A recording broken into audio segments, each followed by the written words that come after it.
வணக்கம் and welcome back to my channel. இன்றைக்கி நம்ம சேனலில் லஞ்ச் பாக்ஸ் ரெசிபி பார்க்க போகிறோம். க்ரன்ச்சியான டேஸ்டியான லெமன் ரைஸோட நல்ல காரசாரமான மீன் வறுவல் மாதிரியும் முட்டை வறுவல் எப்படி செய்கிறதுன்னு பார்க்க போகிறோம். 2 வேக வச்ச முட்டையை எடுத்திருக்கேன். ஒரு முட்டையை இது போல் 3 பீஸாக கட் பண்ணிக்கோங்க.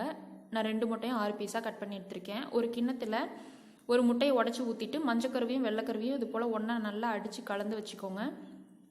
மசாலா ரெடி பண்ணுறதுக்கு 1/2 டீஸ்பூன் இஞ்சி பூண்டு பேஸ்ட்டு, மிளகாத்தூள் 3/4 டீஸ்பூன், கொத்தமல்லி தூள் 1/2 டீஸ்பூன், உப்பு 1/4 டீஸ்பூன், மஞ்சள் தூள் 1/4 டீஸ்பூன், லெமன் ஜூஸ் 1 டீஸ்பூன் அளவுக்கு எடுத்திருக்கேன்.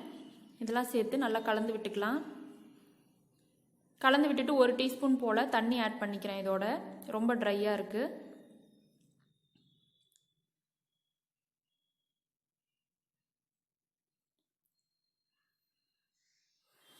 அடுத்தது நம்ம கட் பண்ணி வச்சுருக்க முட்டை பீஸ் ஒவ்வொன்றுத்துலையும் 2 சைடுமே இந்த கலந்து வச்சுருக்க முட்டை கலவையை அப்ளை பண்ணிவிட்டு தோசைக்கல்லில் போட்டு வேக வச்சு எடுத்துக்க போகிறோம்.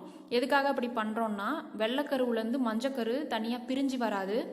அப்படியே மீன் மாதிரியே இருக்கும் பார்க்குறதுக்கு. பொரிச்சு எடுக்கும்போது இது போல் வேக வச்சு எடுக்கும்போது அப்படியே செட் ஆகிடும். அந்த வெள்ளைக்கருவோட மஞ்சக்கரு அப்படியே செட் ஆகிடும்.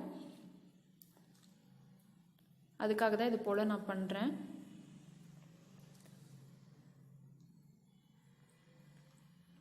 இப்போ 2 பக்கமுமே வெந்துச்சு, எடுத்துடலாம். இப்போ இந்த மசாலாவில் இன்னும் ஒரு 2 டீஸ்பூன் அளவுக்கு தண்ணி விட்டுருக்கேன். எல்லா முட்டையும் போட்டு பெரட்டி எடுத்துக்கலாம்.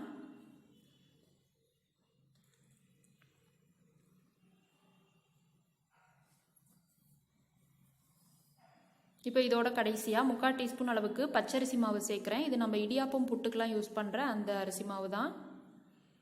இந்த லைட்டாக இது போல் ஒத்தி கொடுங்க. இப்போ கடைசியாக 1 டீஸ்பூன் அளவுக்கு ஆயில் சேர்க்குறேன். இது மேலாக இது போல் அப்ளை பண்ணி விட்டுட்டு இதை ஒரு 15 நிமிஷத்துக்கு அப்படியே ஊற விட்டுறலாம். ஃப்ரிட்ஜில் வைக்கிறதா இருந்தாலும் நீங்கள் ஃப்ரிட்ஜில் வச்சுக்கலாம், இல்லை அப்படியே ஒரு ஓரமாக நீங்கள் வச்சிட்டிங்கனாலும் பரவாயில்ல. இப்போது வடித்த சாதத்தில் 1 கப் சாதம் எடுத்திருக்கேன். அதில் 1/2 டீஸ்பூன் அளவுக்கு ஆயில் விட்டு கலந்து வச்சுக்கிறேன். 1/2 லெமனை ஜூஸ் எடுத்து வச்சுக்கலாம். வாணலில் 1 டேபிள் ஸ்பூன் அளவுக்கு எண்ணெய் சேர்த்துக்கிறேன். நீங்கள் நல்லெண்ணெய் சேர்த்துக்கிட்டால் நல்லது, அல்லது வேறு எந்த எண்ணெய் நீங்கள் யூஸ் பண்ணுறதா இருந்தாலும் யூஸ் பண்ணிக்கலாம். 1/2 டீஸ்பூன் கடுகு ஆட் பண்ணியிருக்கேன். இது பொரிஞ்சதும் கடலைப்பருப்பு 1/4 டீஸ்பூன், உளுத்தம்பருப்பு 1 டீஸ்பூன் ஆட் பண்ணிக்கலாம். இதோட வேர்க்கடலை 1 டேபிள் ஸ்பூன் ஆட் பண்ணிக்கிறேன். நான் மேலே இருக்க தோலை எடுக்கல. முடிஞ்ச வரைக்கும் மேலே இருக்க தோலோடு சாப்பிட்டாதான் நம்ம உடம்புக்கும் ஆரோக்கியம். அதனால் நான் அப்படியே தான் சேர்த்துருக்கேன். உங்களுக்கு பிடிக்கல அப்படின்னா நீங்கள் அதை புடச்சிட்டு கூட சேர்த்துக்கலாம். துருவி வச்ச இஞ்சி 1/2 டீஸ்பூன் ஆட் பண்ணியிருக்கேன். 2 வரமிளகாய், கொஞ்சமாக கருவேப்பிலையும் ஆட் பண்ணியிருக்கேன். இதை ஒரு 1 நிமிஷத்துக்கு இது போல் வதக்கி விட்டுக்கலாம்.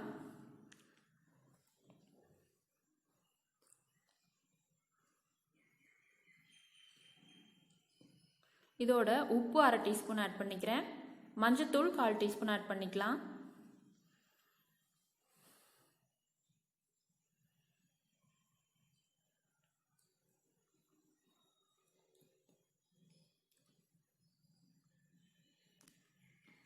நம்ம வடித்த சாதத்தையும் இதோட ஆட் பண்ணி கிளறிக்கலாம்.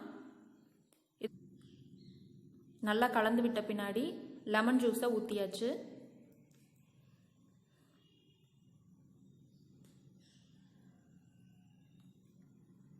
இதை ஒரு 1 நிமிஷத்துக்கு அடுப்புலேயே வச்சு கிளறிட்டு அடுப்பை ஆஃப் பண்ணிடலாம்.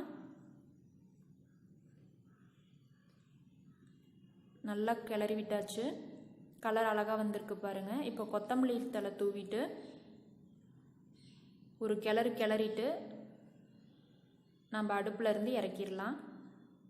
நம்மளோட லெமன் ரைஸ் சூப்பராக ரெடி ஆயாச்சு. நல்லா க்ரன்ச்சியாக இருக்கும். நம்ம வேர்க்கடலை, கடலைப்பருப்பு, உளுத்தம்பருப்புலாம் போட்டிருக்கிறதுனால 1/2 டேபிள் ஸ்பூன் அளவுக்கு ஆயில் விட்டுருக்கேன் வாணலியில். இதில் நாம் முட்டை பீஸ் எல்லாம் ஒவ்வொன்றா போட்டுக்கலாம்.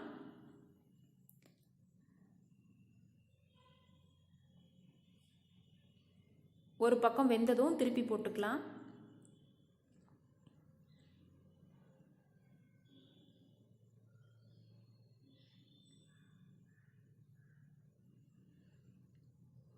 சூப்பராக நம்மளோட முட்டையும் ரெடி ஆயாச்சு பாருங்கள். வெள்ளைக்கருலேருந்து மஞ்சக்கரு தனியாக பிரிஞ்சு வரவே இல்லை. பார்க்குறதுக்கும் மீன் மாதிரியே இருக்குது. டேஸ்ட்டும் அட்டகாசமாக இருந்தது. கண்டிப்பாக நீங்கள் வீட்டில் ட்ரை பண்ணி பாருங்கள். இந்த லெமன் ரைஸ் ப்ளஸ் முட்டை வறுவல் காம்பினேஷன் நிச்சயமாக உங்களுக்கு பிடிச்சிருக்கும்னு நினைக்கிறேன். நீங்களும் வீட்டில் ட்ரை பண்ணி பார்த்துட்டு எப்படி இருந்ததுன்னு உங்களோட கமெண்ட்ஸ் எனக்கு கமெண்ட் பாக்ஸில் கமெண்ட் பண்ணுங்கள். இந்த ரெசிபி பிடிச்சிருந்தா நம்ம சேனலை சப்ஸ்கிரைப் பண்ணுங்கள். சப்ஸ்கிரைப் பண்ணிவிட்டு கூட இருக்க பெல் ஐக்கானையும் கிளிக் பண்ணிக்கோங்க. அதில் 3 ஆப்ஷன் வரும். அதில் ஆல்ன்ற ஆப்ஷனையும் செலக்ட் பண்ணி வச்சுக்கோங்க. உங்களோட மற்ற ஃப்ரெண்ட்ஸ்க்கும் ஷேர் பண்ணுங்கள். இந்த வீடியோ பிடிச்சிருந்தா ஒரு லைக் கொடுங்க. தேங்க்ஸ் ஃபார் வாட்சிங்.